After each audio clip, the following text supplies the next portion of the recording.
Hi, this is Steve Walton from Tropic Heating and PatioHeat.com. Today we have this residential application. So this is a screened-in room, and as you can see, we have an open end over here.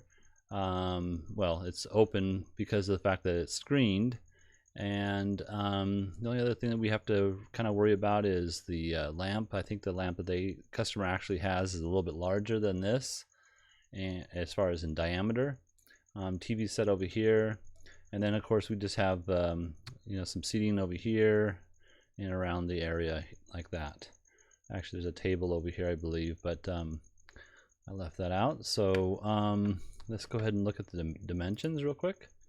I got 18 feet by 12 feet deep, and the top edge here I have about 14.2. At the very edge here is 15. Bottom edge here at this bottom of the beam 7.2, and then I have a couple other measurements we'll go over in a minute here. So there's two different options. I'm going to take the screen off because it allows my program to move through the area a little bit smoother. So two different options. First I'll go with the gas option. So this would be Sunpak TSH models. So there are two stages. They have 25,000 BTUs or 34,000 BTUs. I have them placed centrally in the patio space. I also have them 14 inches from this edge here to the wooden structure, these beams coming down here. I guess you call those trusses or joists, I guess. You can see here I have it approximately 3 feet 11 off the edge, and that's because of the slope here. So if your slope is a little bit different, then of course you'll have to allow that 3 feet. Well, it'll be different for you, but you must allow that 14 inches from the top to the wooden structure here. So, and the same is true on this side. Now you can see I didn't angle the brackets. These brackets are 49 1/8 inch from outside edge to outside edge. So you may have to arrange the heater so that you can either mount it on to the beam itself. You might put a block in there, or if it's sturdy enough, you could mount these holes up here. I'm not sure if I have them in here. There'll be a hole here and a hole here. And you can mount it to that bracket there, and then pivot off of one of these holes here, probably the lower one, and then drill a new hole up here. That would be for the gas heater. Okay, so let's go ahead and look at the footprint of heat. So with 2 units, you can see here that we got very nice coverage throughout the whole space. Missing a little bit in the center here, but this is infrared, so infrared light travels. It actually doesn't have an exactly straight beam here, but it will come out a little bit further. This is what the manufacturer recommends as far as their footprint of heat that I show here. So it's roughly a 10 by 12 footprint, and yeah, so with the 2 units you get very good coverage.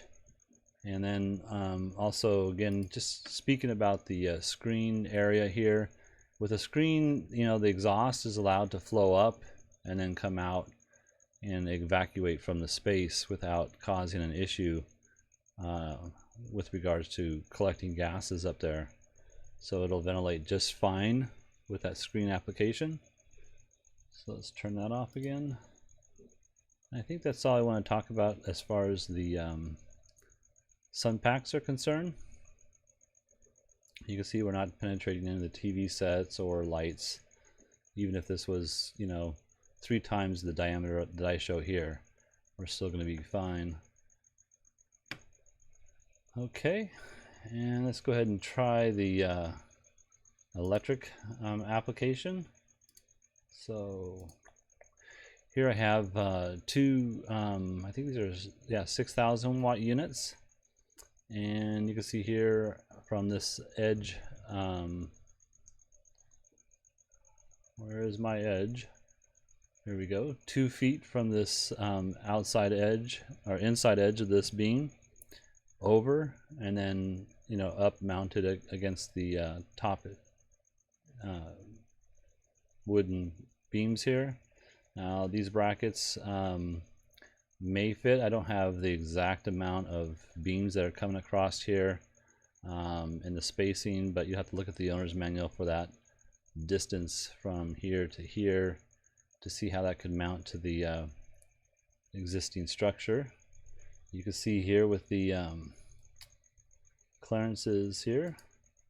So I'm meeting my 6-inch clearance above the unit, just barely. I have this at about a 5-degree angle. So I do have it pointed out a little bit in this direction. And with electric heaters, there's no exhaust to worry about, so that's why the clearance is a lot less on a electric unit.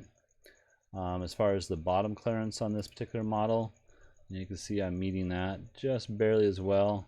In fact, we might have to just change this angle to maybe even a 10-degree angle in order to achieve that. But I think this is fairly meets it fairly well.